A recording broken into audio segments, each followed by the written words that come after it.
അർജുൻ ബ്ലോഗിലെ പുതിയ വീഡിയോയിലേക്ക് എല്ലാവർക്കും ഒരിക്കൽ കൂടി സ്വാഗതം. ഇന്നത്തെ വീഡിയോ എന്ന് പറയുന്നത് നമ്മുടെ ഫോണിലുള്ള ഗൂഗിൾ പ്ലേ സ്റ്റോർ എങ്ങനെ അപ്ഡേറ്റ് ചെയ്യാം എന്നുള്ളതിനെ കുറിച്ചാണ്. ഗൂഗിൾ പ്ലേ സ്റ്റോർ അപ്ഡേറ്റ് ചെയ്യേണ്ട ആവശ്യകത എന്താണെന്ന് ചോദിക്കുകയാണെങ്കിൽ, ഗൂഗിൾ പ്ലേ സ്റ്റോർ വഴി നമുക്ക് എന്തെങ്കിലുമൊക്കെ ആപ്ലിക്കേഷൻസുകളോ ഗെയിമുകളൊക്കെ ഡൗൺലോഡ് ചെയ്യാൻ ശ്രമിക്കുമ്പോഴത്തേക്കും ഡൗൺലോഡ് ആകാതെ വരിക, എന്തെങ്കിലും എറർ കാണിക്കുക, ഡൗൺലോഡ് ചെയ്യുന്ന സമയത്ത് ഡൗൺലോഡിങ് പെൻഡിങ് കാണിക്കുക, ചില ആപ്ലിക്കേഷൻസുകൾ അപ്ഡേറ്റ് ചെയ്യാൻ സാധിക്കാതെ വരിക, അങ്ങനത്തെ പല ഇഷ്യൂസുകളും ഗൂഗിൾ പ്ലേ സ്റ്റോർ സംബന്ധമായിട്ടുള്ള എന്ത് ഇഷ്യൂസുകളും ചിലപ്പം ഗൂഗിൾ പ്ലേ സ്റ്റോർ അപ്ഡേറ്റഡ് അല്ലാത്തത് കൊണ്ട് സംഭവിക്കുന്നതാകാം. അപ്പോൾ അതിനായിട്ട് നമ്മൾ ആദ്യം ചെയ്യണം, അങ്ങനത്തെ എന്തെങ്കിലും ഇഷ്യൂസുകൾ നിങ്ങളുടെ ഗൂഗിൾ പ്ലേ സ്റ്റോറിൽ ഉണ്ടെങ്കിൽ നിങ്ങൾ ആദ്യം ചെയ്യേണ്ടത് ഗൂഗിൾ പ്ലേ സ്റ്റോർ അപ്ഡേറ്റ് ചെയ്യുക എന്നുള്ളതാണ്. അപ്പോൾ അത് എങ്ങനെ അപ്ഡേറ്റ് ചെയ്യാം എന്നുള്ളത് നോക്കാം. അതിനു മുമ്പ് ഇതുപോലുള്ള മൊബൈൽ സംബന്ധമായിട്ടുള്ള ടെക്നോളജി വീഡിയോസുകൾ കാണാൻ താല്പര്യമുണ്ടെങ്കിൽ തീർച്ചയായിട്ടും ഞങ്ങളുടെ ഈ ഒരു യൂട്യൂബ് ചാനൽ ഇപ്പോൾ തന്നെ നിങ്ങൾ സബ്സ്ക്രൈബ് ചെയ്യുക.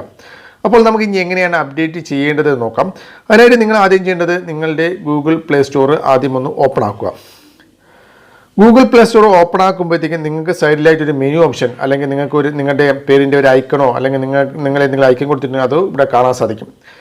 ജസ്റ്റ് ആ ഐക്കണിൽ ഒന്ന് ക്ലിക്ക് ചെയ്യുക. അത് ക്ലിക്ക് ചെയ്യുമ്പോഴത്തേക്കും നിങ്ങൾക്ക് ഗൂഗിൾ പ്ലേ സ്റ്റോറിൻ്റെ മെനു ഓപ്ഷനിലേക്കായിരിക്കും പോകുന്നത്. ഞാനതിപ്പോൾ ജസ്റ്റ് ക്ലിക്ക് ചെയ്യുമ്പോൾ നിങ്ങൾക്ക് ഇങ്ങനെ ഒരു ഇൻ്റർഫേസ് വരും. അവിടെ നിങ്ങൾ താഴോട്ട്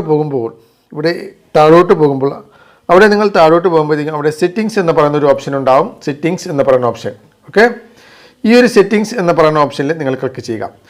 സെറ്റിങ്സ് എന്ന് പറയുന്ന ഓപ്ഷനെ ക്ലിക്ക് ചെയ്യുമ്പോഴത്തേക്കും നിങ്ങൾക്ക് അവിടെ ആയിട്ട് എബൌട്ട് എന്ന് പറയുന്ന ഒരു ഓപ്ഷൻ ഉണ്ടാവും. കണ്ട, എബൌട്ട് എന്ന് പറയുന്ന ഒരു ഓപ്ഷൻ, സെറ്റിങ്സിൽ എബൌട്ട് എന്ന് പറയുന്ന ഓപ്ഷനിൽ ക്ലിക്ക് ചെയ്യുക. അവിടെ ക്ലിക്ക് ചെയ്യുമ്പോഴത്തേക്കും നിങ്ങൾ താഴോട്ട് പോകാം. അവിടെ ക്ലിക്ക് ചെയ്യുമ്പോൾ തന്നെ അവിടെ കുറേ ഓപ്ഷനുകൾ വരും. അവിടെ നിങ്ങൾക്ക് താഴോട്ട് പോകുമ്പോഴത്തേക്കും ഇവിടെ ഗൂഗിൾ പ്ലേ സ്റ്റോർ വേർഷൻ, ഇവിടെ നിങ്ങൾക്ക് വേർഷൻ കാണാൻ സാധിക്കും. അതോടൊപ്പം തന്നെ താഴെ അപ്ഡേറ്റ് പ്ലേ സ്റ്റോർ എന്നും കാണാൻ സാധിക്കും. നിങ്ങളിവിടെ അപ്ഡേറ്റ് പ്ലേ സ്റ്റോർ എന്ന് പറഞ്ഞ ഓപ്ഷനെ ക്ലിക്ക് ചെയ്യുക. അവിടെ ക്ലിക്ക് ചെയ്യുമ്പോഴത്തേക്കും നിങ്ങളുടെ Google play store already updated ആണെങ്കിൽ, ലേറ്റസ്റ്റ് വേർഷൻ തന്നെയാണ് നിങ്ങൾക്ക് ഗൂഗിൾ പ്ലേ സ്റ്റോർ ആണെങ്കിൽ നിങ്ങൾക്ക് ഇങ്ങനെ കാണിക്കും, Google play store is up to date. എൻ്റെത് Google play store up to date ആയതുകൊണ്ടാണ് ഇങ്ങനെ വന്നത്. നിങ്ങൾക്കും അപ് ടു ഡേറ്റഡ് ആണെങ്കിൽ നിങ്ങൾക്കിവിടെ ഇങ്ങനെ കാണിക്കും. അപ്ഡേറ്റഡ് അല്ല എന്നുണ്ടെങ്കിൽ നിങ്ങളുടെ ഗൂഗിൾ പ്ലേ സ്റ്റോർ അപ്പോൾ അപ്ഡേറ്റ് ആകാൻ തുടങ്ങും എന്നുള്ളതാണ്. ഓക്കെ, അപ്പോൾ ഇതുവഴി നിങ്ങളുടെ ഗൂഗിൾ പ്ലേ സ്റ്റോർ അപ്ഡേറ്റ് ചെയ്യാൻ സാധിക്കും എന്നുള്ളതാണ്. ഓക്കെ, ഈ ഒരു വീഡിയോയുമായി നിങ്ങൾക്ക് എന്തെങ്കിലും ഡൗട്ട് ഉണ്ടെങ്കിൽ തീർച്ചയായിട്ടും കമൻറ്റ് ചെയ്യുക. അടുത്തൊരു വീഡിയോയുമായി വീണ്ടും കാണാം. ബൈ.